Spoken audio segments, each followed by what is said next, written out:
Made it a slam dunk. I'm just in the car, heading to the car park. A lot better than 2023. So I'm attempting to vlog during the day, but no me, I'll probably forget because I'll be so caught up in the band excitement. I'll probably forget to vlog, but I'm going to try it this year. Maybe do a montage. Who knows? But yeah, I'm at Hatfield and in this long ass queue.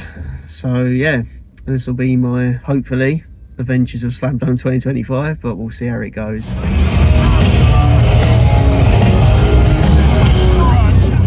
Hey guys, what's up? Welcome back to a new video, first proper video of 2025. It has been a long time coming. At the time of recording this video, it's just the 31st of May today. Literally this time last week I was at Slam Dunk Festival South, which I can't believe is done. Like, I bought a ticket for that September, October 2024, and I'm literally a week past the festival now, and I'm like, I can't believe it's done. And yeah, festival blues are sinking in today. I had the absolute best time, living my best life, like in a little bubble away from life, just surrounded by bands and, you know, like-minded people, living my best life. And then it was that quick injection back into reality, and I went, oh, this sucks. So yeah, I was like, what can I do? So I thought I'd film kind of like my Slam Dunk 2025 roundup, if you like. So I've done a lot of posts on like my TikTok and stuff about it, and then I thought, do you know what, I should do a video on that. Slam Dunk 2025. Yeah, these were free around the festival, so obviously I picked up the Day to Remember version of Neck Deep. It's the same magazine, it's just the different covers, which is a cool little souvenir. Yeah, my Slam Dunk 2025. Oh man, so good. I had such a good day. It's one of those days that I'd been looking forward to, and like the closer it was getting on the calendar, I was like, oh, okay, it's soon now.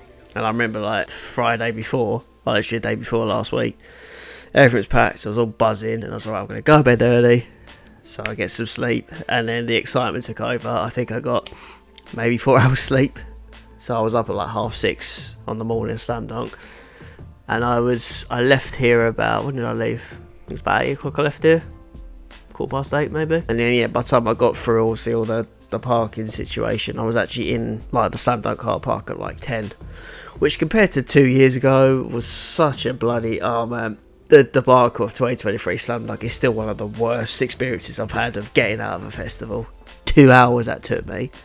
I digress. Got into the festival, I think it was like about 11ish. I got through the gates and security stuff, met with some friends, which was cool. Checked out the merch tent, and I got to see 7 of the 8 bands I wanted to see. I only missed the first one just because I was doing merch shopping, and that took a while. And then by the time I'd like got some food, whatever, I missed the first one because I did want to see Lank Malice. They were my first band, but I missed them. Well, technically I kind of saw 8 because I caught the end of Defects on the main stage east. But the first like band I saw fully was Dream State. I've seen Dream State, I want to say about 4 or 5 times I've seen them now. It was just cool seeing them on the main stage, and they absolutely crushed it. Like, just the cater festival set as well, and they had a massive crowd, like, and they're an independent band as well, so to get to a level where they're playing main stage at Slam Dunk Festival, which is one of the you know, the biggest festivals in the UK, and to draw in a crowd as big as they did, it was like, oh wow, this is quite a moment for them. And they played such a good set list as well. Like, they played obviously a lot of the singles from their recent EP they brought out. They played the new single as well, which went down as Storm Live. And then like Jessie's vocals were just unreal. She was just like getting the crowd in, really belting it, and the whole band were just firing all cylinders. And it was just a really cool moment as a fan to see him play on like a big stage. So I was already off to a good start. And yeah, it was one of those things like, I've been looking forward to seeing them, and then they went like that. I was like, oh God's sake, because I think they was on for like maybe half an hour, maybe 35-40 minutes. But they were the first band I saw, and they just, yeah, absolutely smashed it. So I was like, right, that's the first band down, cool. And then I had a bit of a breather in between, so I was wandering around getting my bearings at the festival. Pretty much was the same layout as last year, so I didn't have to like wander around to find stuff too much. The stages were pretty much in the same area, and then I spent a lot of time around like the Kerrang tent looking at all the merch. Went to Crash Records as well, and I wandered around there because they were doing signings that day, which I did try to queue up for, and it didn't actually work because I was meant to see I See Stars, but I was trying to go to the As It Is signing, which didn't work. I literally got to probably 7-8 people from the front, and then they had to cut the line because they had an hour signing. I was like, oh, so annoying. And then a day to remember doing the signing, and I knew there was zero chance of me getting to meet him. So it got to about, when was it? About 4 o'clock, because I had a few hours off because I missed I See Stars, and the next band I was going to see was Mouth Culture. So I thought, right, I wandered back to Crash Records just to have a look. The queue, oh my god, I knew it was going to be big for a day to remember. Jesus Christ, I literally looked at it, I went, nah, it's not happening, lads. I think I'll have to accept defeat on that one, which I'm glad I did, because I didn't want to be queuing all day and miss like the main bands I wanted to see. So I thought, right, screw that, grabbed a drink, and then I walked over to the Key Club stage. That stage was a bit frustrating because there was a lot of technical issues that day. I don't know what the Northern day, but on the Slam Dunk South I went to, there was a lot of technical issues. So Mouth Culture were delayed. I think they were delayed by like half an hour, which obviously is a domino effect then, because every other band is delayed. Because they were supposed to be on, I think it was 4 o'clock or 4:05, but they didn't actually start till the end of when they should have finished. So got to see all Mouth Culture, and they're a promising band. Like, I've seen them a few times because they supported Jimmy at 6 on their final tour when I saw them in Brixton Academy with the Blackout, and I think I've seen them about 3 times now. But yeah, I think Mouth Culture are they're gonna blow up in a few years, because they're just making some really awesome music, and it's just bringing something new to the scene as well, which I think it needed. And they like ended on Rat Bag, which that song, I've played that so many times, and that's in my Spotify playlist. It's like one of those sort of like anthemic songs that's come out this year, and you see it all the time on TikTok and stuff. So yeah, they were really cool. Great stage presence. The crowd was really good, and the tent was rammed. And I was like, it's their first time playing Slam Dunk too, so I was like, cool, that's a good start.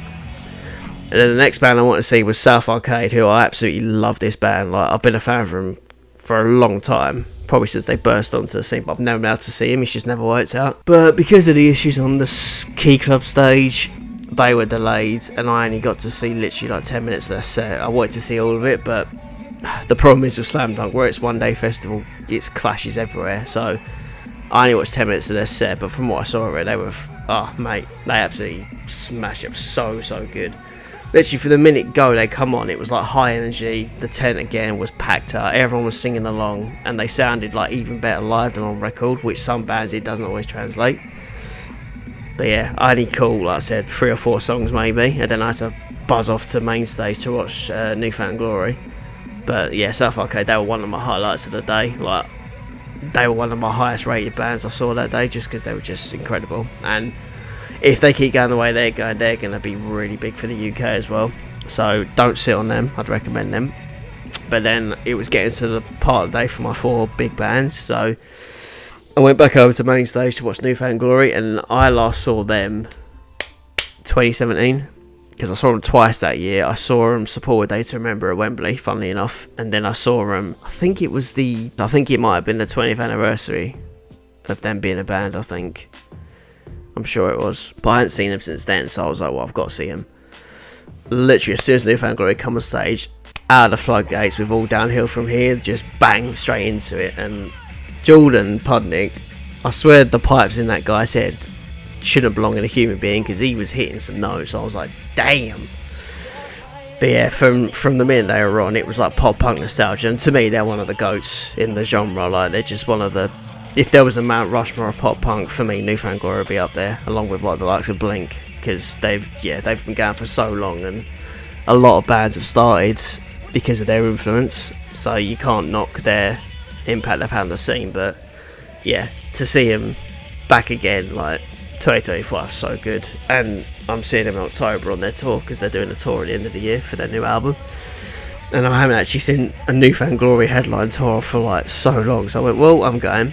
But yeah, from start to finish, everyone was singing along. It was a real good feel, like sing along moment, like, because so many of those songs, you forget how many belters that band has.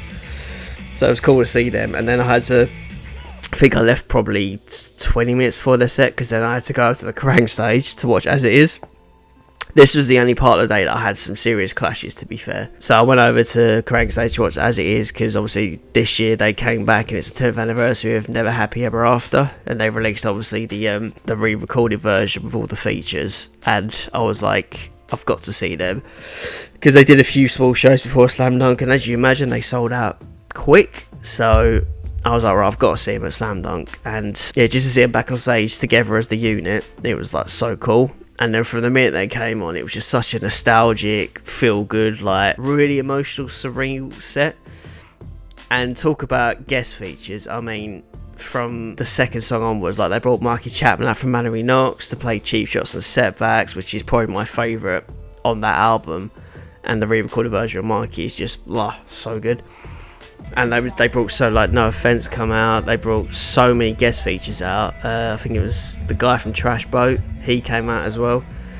It was just cool. Just like everyone was there to enjoy it, you know, to relive those songs that meant so much to people and still do. And I feel like this re-recorded version of the album, it's just added new layers to the songs and like new meanings for people as well. So it was really cool just to see them, and they just look buzzing to be back as well.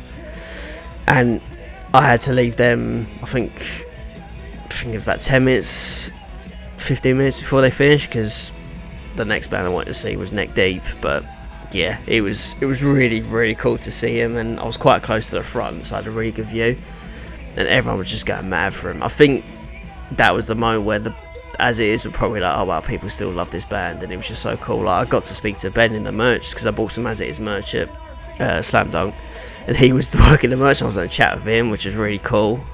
So that was quite special for me. And they're touring in September again. It's like another celebration for the album, so I'm going to the London show, so that'd be cool. But yeah, I'm all about nostalgia at the moment and reliving those bands. I think I listen to a lot of those bands that like sort of called it a day and coming back, just because getting the chance to see them again, I just appreciate a lot more, and that was a really cool moment for me. Yeah, it was a bit emotional parts, and just hearing those songs, because there was people complaining like, oh, they didn't play the album. It's like, dude, that's the whole point. They were at Slam Dunk for the anniversary of this album, so that's why they played the album in full. But I had a great time, so good. So then I was like, right, that's two back-to-back bands. I'm already riding high. And then I went back over to the main stage. That's where I spent the rest of the day. So next up was Neck Deep. Now, Neck Deep are, at the moment, they're my favourite pop-punk band. Forget how many times I've seen them now, but it's got to be close to double figures now. They were one of the sets I was like, I can't wait to see these guys, because I saw them last year twice. I saw them at Ali Pali, which was a big moment for them. And then I saw them in, I think it was July last year, when they did a signing at Banquet Records. So I saw them twice last year, but yeah, they was on for like over an hour, and I was watching them going, these guys are headliners. Like, I think Neck Deep are at that level. They are not far short of being a headliner for like a festival now, and they were so high up on the bill of the main stage. They were literally the band before A Day to Remember, so they're that high up now, and like from the moment go, they just, oh man, they smashed it. Literally, like, they came out on stage and the whole band was just firing all cylinders, and I don't think they've ever sounded as good as that. Like, that's probably the best they've ever sounded. And the set list was the perfect festival set list, because they hit a lot of different eras. Like, they played a lot of stuff from, obviously, the self-titled, played stuff from Life's Not Out to Get You, which is my favourite Neck Deep album, and they're actually doing an anniversary tour for that back end of this year to celebrate the 10th anniversary, and I'm like, oh my god, that album's 10 years old. I was actually 25 when that came out. Which obviously I've got a ticket for, because yeah, I was like, I hope they do something for it, and the fact they're doing an actual anniversary tour, it's only about 5 or 6 dates. I went, dude, I'm there to hear my favourite Neck Deep album in full, back to front, can't wait. So that was a cool little surprise. And then yeah, they played the new song as well. That went down a really good treat actually, because that's quite a personal song, and I haven't stopped listening to that new song, just because it's the message of it of like, if you could, you know, your past self could see where you are now, where you've gone through all this journey, and it's a song that resonated a lot. That was the first time they played it live actually, and it just went down a real treat, and it was one of my favourite parts of the set, and just it sounded so bloody good live. It, to me, that was like that'll be a highlight memory I have from this summer, just being at Slam Dunk, hearing that song, and that was a real moment for me. And then yeah, they just kept playing bangers after bangers, and obviously Ben Barlow, he's such a good front man as well, and he kept the crowd going, interacting one. Again, I was just standing there going, this is why I love this genre. Like, I love heavy music, like I love like metalcore. I do love heavy, but pop punk was one of the first genres that really I navigated towards. So it's always had a special place for me, and this was a very pop punk orientated festival, which I love because that's right up my street. So it was cool just to hear all these different pop punk bands, from like, you know, legacy ones like Newfound Glory to current existing ones like Neck Deep. And the fact they were all on the same stage was really awesome as well. But yeah, I had the best time during Neck Deep. My voice really started to go at this point because I was singing along and cheering. I went, oh, I'm not going to last for a day to remember, am I? But yeah, their set was well worth the wait. It just went too bloody quick. This is what I find, like, when I'm really enjoying a band and they're just like so freaking good, it just went so fast. But it was a good point to get ready for a day to remember. But yeah, I'm looking forward to Neck Deep in December. It will be my final show of 2025, and that'll be the perfect one for me, because that album really does mean a lot to me. But yeah, they were incredible, and that was like a real staple for them. I reckon the next couple of years they'll be headlining Slam Dunk. I genuinely believe that, because I think Neck Deep have been grafted, and they played every stage at this festival. From like 2013, they played the lower stage, and now they're on the main stage, one away from headline, so it's not long now. So I was already really stoked, and then the next one up was A Day to Remember, headliner of Slam Dunk 2025, and I couldn't wait because I haven't seen A Day to Remember since 2017, which, funny enough, Newfound Glory and Neck Deep were supports on that tour, so it was like a full circle moment to have all three of them back to back on the main stage. So yeah, it was really looking forward to it. And then as soon as A Day to Remember, they came on, obviously epic intro, they started down 4 for Soul, and I went okay, and just hearing everyone going like da da da da da, it was just so good, and they just came out firing, and they've never sounded better. Like, things of A Day to Remember, like, people have been calling for him to be a headliner for years, and I think it's rightly earned, and they just came out and boy did they deliver. That was one of my favourite headline sets I've seen at Slam Dunk. A Day to Remember and Unit 6 last year, they're probably my two favourite recent headliners, just because both sets were incredible. Like, last year Unit 6 went out of a bang, but A Day to Remember came out to say this is why we're headlining. And they played so many songs from Homesick, which is still to my day, it's my favourite Day to Remember record. That album means a lot to me. I just have so many fond memories when that album came out in 2009. So the fact they got to play a lot, they played like, you know, Mr. Highway's Thinking About the Ends, I Made a Wax, You Made a Larry, like Downfall, If It Means a Lot to You, like there was some deep cuts they played, and yeah, it was just such a great set. And even surprisingly, they played their cover of Kelly Clarkson, Since You've Been Gone, which didn't think I'd ever hear that live again. And Jeremy from A Day to Remember was like, we don't want to play this song, but like the bassist they had filling, helping him out, he was like, I want to play this song, so they played it, and that went down the storm. Literally, is from the front all the way to the back, you could hear people going, Since You've Been Gone. It was just such a cool moment. And then they played a lot of the songs from Big Old Album Volume 1, All of Your Friends they played, which I love that song, right? But it's literally everywhere on TikTok. Every post I've seen about whether it's Slam Dunk or music creators, it's on there, and I'm like, guys, there's other good songs on that album. I love that song, but I'm hearing it to death. But that really, I prefer the live version a lot better, I think, actually. That was a really good summer vibe song, and it was perfect at Slam Dunk because it was just like everyone was like swaying along, cheering, so that was a cool moment. And then they play stuff from, like, you know, What Separates Me From You as well. Play Second Sucks, which is like my angry Day to Remember song, so when the world pisses me off, that's my song I just go to, because it's like, yeah, I need this. But yeah, they was on for like, an hour and a half, I think they played. And the problem was, I was so stoked to watch them, but I felt like as soon as they were coming on, they were playing the final song, and I was like, oh, come on, man. But that was a well-deserved headline spot for him, because I was supposed to see him like next month at Brixton, but where I'm trying to be a bit more sensible on money this year, I thought, they'll probably play a similar set, so I sold the ticket, and then I just enjoyed it a lot more at Slam Dunk, knowing that obviously I'll only be seeing them at the festival. But yeah, from start to finish, Day to Remember smashed it. They brought the cool effects, like Jeremy's amazing frontman, the whole band, they went heavy. Like, some of their recent albums haven't been as heavy because they've gone more for the pop punk. I mean, there was always a heavy pop punk band to me, but when they were playing the older stuff, I was like, oh god, you forget how heavy the old A Day to Remember songs were. But it's such a blast, man. My voice was shot at this point. Like, when they walked up, I was walking back to the car, I was like, I just couldn't speak. My voice was absolutely wankered. But yeah, Slam Dunk 25, like, it's a tough one because last year was it's probably still my favourite year last year for the nostalgia, like, because, you know, it was Yumi at Six's final send-off, Mallory Knox had reformed, the Blackout was there playing the best in town, Fuel for a Friend were there, Against the Current, Power Waves, like, the list went on and on last year, and I think I saw, like, 10 bands last year, but this year was definitely, like, me living my best pop-punk life, because, yeah, majority of the bands I like were the pop-punk genre, and, yeah, it was just such a good day, man, like, went too bloody quick. And obviously next year is the 20th anniversary for Slam Dunk Festival, which is bonkers. I mean, because it was Download's 20th anniversary 2 years ago, and I went, how the hell has Slam Dunk been going 20 years? So I think next year's going to be a special one, to be honest, which I'm going to be there, because that'll be my 4th year in a row I've been to Slam Dunk, but I think they're going to have to put out something pretty special next year, but I had a blast this year. No issues with it at all. Even getting out of the festival to go home, it took me 35 minutes, which, again, compared to 2023, I don't think people realise that was a shit show. So I would take 35 minutes over 2 hours any day. And I got back well late. I think I got back about 1:15 Sunday morning. I was dead.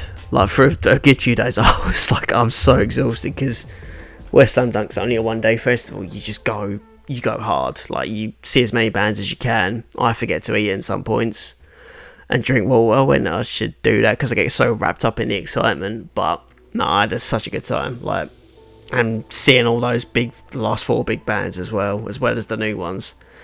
It was just, I was getting the best of both worlds, like, because I always think you got to support the up and coming ones, because that's how the cycle continues. Because, you know, bands like A Day to Remember, Newfound Glory, they started out playing little club shows to like 50 capacity crowds, and then someone gave them a chance, and now they're where they are. So you've always got to pay a full circle, and a lot of these new bands coming up in the scene are really exciting and promising, so I always try and check them out when I can. And like I said, Dream State, Mouth Culture and South Arcade were all awesome in their own ways as well, so yeah, can't fault it at all. And then to see the big 4, like Newfound Glory, As It Is, Neck Deep, A Day to Remember, just capped it off.